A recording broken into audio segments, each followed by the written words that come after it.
కుత్బుల్లాపూర్ నియోజకవర్గంలో ఉన్నాం మనం. ఇక్కడ స్టేట్ ఫైనాన్స్ కార్పొరేషన్ నుంచి వైఎస్ రాజశేఖర రెడ్డి గారు వస్తున్నప్పుడు ఇచ్చినటువంటి భూములు ఆనాడే ప్రభుత్వం పనిచేసి ఉంటే మరి కబ్జా కాకపోతుండే. ఇవాళ ఇక్కడ మేము పోచమ్మ బస్తీలో ఉన్నాం. ఈ 260 ఎకరాలు అదేవిధంగా ఇంకా పక్కకున్నటువంటి కొంత ల్యాండ్ మొత్తం కలిపితే ఒక 400 ఎకరాల ల్యాండ్ అనేక సార్లు కబ్జాకు గురైంది. మరి అన్ని ప్రభుత్వాలు మారుతూ వస్తున్నప్పటికీ కూడా ఆ కబ్జాను విడిపించలేకపోయినారు. ఇప్పుడు హైడ్రా సడన్ గా వచ్చేసి పెద్దవాళ్ల జోలికోకుండా పేదవాళ్ల ఇండ్ల మీద పడి రాత్రికి రాత్రి మరి మీరు ఖాళీ చేస్తారా సస్తారా అని చెప్పి చిన్న చిన్న పిల్లలు ఉన్నారు. ఒక పక్క వర్షం పడుతుంది, ఇంకొక పక్క పండగ వచ్చింది. అన్ని ఉన్నటువంటి సందర్భంలో కూడా మరి ప్రత్యేకించి కూలగొట్టడం దారుణం. ఇవన్నీ ఒక పక్కనైతే కోర్టు ఇదివరకు స్పష్టంగా చెప్పింది, ఆ శనివారము ఆదివారము మీరు ఎవరి జోలికి వెళ్ళకండి, వాళ్ళు కోర్టుకు వచ్చేటటువంటి అవకాశం ఇవ్వాలి. ఈ దేశంలో న్యాయ వ్యవస్థ ఉన్నది కాబట్టి న్యాయ వ్యవస్థను గౌరవించాలని చెప్పింది. అయినా సరే ఈ ప్రభుత్వం దాన్ని విస్మరించి నిన్న ఆదివారం పూట వచ్చి ఇక్కడ బస్తీలో ఇండ్లు కూలగొట్టడం అంటే మామూలు విషయం కాదు, చాలా దారుణమైన విషయం.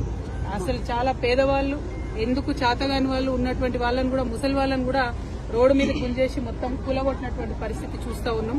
ఇది దారుణం. ఇంకా ఘోరం ఏంటంటే ఇదివరకే కరెంటు స్తంభాలు, కరెంటు బిల్లులు, గ్యాస్ బిల్లులు అన్ని ఉన్నటువంటి వాళ్ళని కూడా కనీసం బేఖాతరుగా తీసేయడం. ఇంకా మీదికెళ్ళి అబద్దం చెప్పుడు మేము నోటీసులు ఇచ్చినాం కాబట్టి కూలగొడుతున్నామని. ఇవాళ నేను రాష్ట్ర ప్రభుత్వాన్ని హెచ్చరిక చేస్తా ఉన్నా, పండగ పూట పేద ప్రజల ఉసురు తీసుకోకండి. మీరు ఇక్కడ ఉండేటటువంటి పేదలు ఎక్కువ మంది లేరు, 150-200 కుటుంబాలు కూడా లేవు. ఈ 200 మందికి మీరు డబుల్ బెడ్రూమ్ ఇండ్లు ఫస్ట్ ఇవ్వండి. వాళ్ళు ఇక్కడ నుంచి మూవ్ అవ్వడానికి R&R కాంపన్సేషన్ కింద ఎట్లయితే మూసీ దగ్గర ఇచ్చిండ్రో అట్లా R&R కాంపన్సేషన్ కింద కుటుంబానికి 50,000 ఇచ్చి వాళ్ళు జాగ్రత్తగా వాళ్ళని తీసుకెళ్లి డబుల్ బెడ్రూమ్ ఇళ్లలో దింపండి. కానీ మీరు ప్రభుత్వం ప్రజల పక్షాన ఉండాల్సింది, దౌర్జన్యంగా వాళ్ళ ఇళ్లు కూలగొడతా ఉంటే ఈ ఉసురు తగలక మానదు మీ ప్రభుత్వానికి.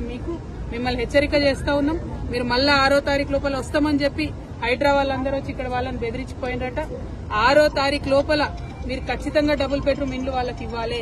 ఇచ్చిన తర్వాతనే ఇక్కడికి హైడ్రా రావాలి. ఒకవేళ డబుల్ బెడ్రూమ్ ఇవ్వకుండా మళ్ళా హైడ్రా వస్తే ఆ బుల్డోజర్ కి ఎదురుగా నేనే పడుకుంటా అని కూడా ఈ సందర్భంగా మీకు తెలియజేస్తూ, ఖచ్చితంగా ఈ బాధితులు వాళ్ళ వివరాలు అన్ని తీసుకొని నేనే వస్తాను. హైడ్రాకి రమ్మంటారా, ఎక్కడికి రమ్మంటారు, ఎట్లా రమ్మంటారు అనేది మీరు చెప్పండి.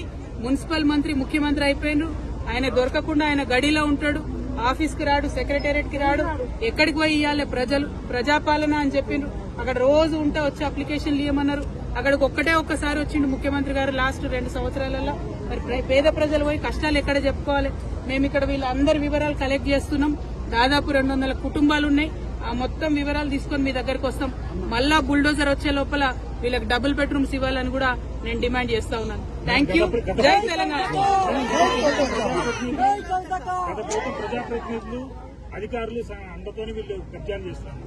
కబ్జా ఎక్కడదండి? కబ్జా ఎవరు చేసిరు? అరికపూడి గాంధీ గారు చేసిరు 12 ఎకరాలు. దాన్ని తీయమనండి దమ్ముంటే ఫస్ట్. అది తీయకుండా చిన్న పిల్లలు పెట్టుకుని కూలీనాలు వేసుకునేటోళ్ళు, రాళ్ళు కొట్టుకునేటోళ్ళు ఇండ్లు తీసి ఏం హీరోయిజం చూపిస్తారండి? ఎవరిని చూపిస్తారు? ఇప్పుడు అంతకుముందు ఇక్కడ వెంచర్స్ చేసి అమ్మిండ్రు బ్రదర్, మీకు తెలియదా? మీరు లోకల్ రిపోర్టర్స్. అంతకుముందు వెంచర్స్ చేసి అమ్మిండ్రు. కొంతమంది డబ్బులు ఇచ్చి కొనుక్కున్నటువంటివి ఉన్నాయి. 5 లక్షలు 6 లక్షలు కట్టి రూములు కొనుక్కున్న వాళ్ళు ఉన్నారు. మరి ప్రభుత్వం వాళ్ళకి 6 లక్షలు ఇవ్వమని చెప్పండి ఇక్కడ నుంచి ఎలా కొట్టేటప్పుడు. అంటే నేను అనేది ఏంటంటే ప్రభుత్వం ఫేర్ గా ఉండాలి. ఏ ప్రభుత్వంలో కబ్జా జరిగినా కూడా తప్పే ఫస్ట్ ఆఫ్ ఆల్. కానీ కబ్జా పేదవాళ్ళదే కనబడుతుందా, పెద్దవాళ్ళది కనబడదా? ఎకరాలు మింగింది కనబడదా? నేను అనేది ఏంటంటే అవి కక్కించండి మీరు, మీకు దమ్ముంటే. అవి పక్కన పెట్టి పేదవాళ్ళ ఇళ్ల మీద పడి జులుం చేస్తామంటే చూసుకుంటూ ఊరుకునేటోళ్ళు లేరు. నేను మళ్ళా చెప్తున్నా, 6వ తారీఖు లోపల వస్తామని చెప్పి వార్నింగ్ ఇచ్చిరట్టు ఇక్కడ వాళ్ళకి. 6వ తారీఖు లోపల మీది నిజమైన ప్రభుత్వం, ప్రజల ప్రభుత్వం అయితే ఇక్కడ బిడ్డలందరికీ మీరు డబుల్ బెడ్రూమ్ ఇండ్లు ఇవ్వండి. ఇవ్వకుండా 6వ తారీఖు నాడు కనుక మీరు వస్తే బుల్డోజర్ కి ఎదురుగా నేనే పడుకుంటా. మళ్ళీ చెప్తా ఉన్నా. Thank you. జై తెలంగాణ.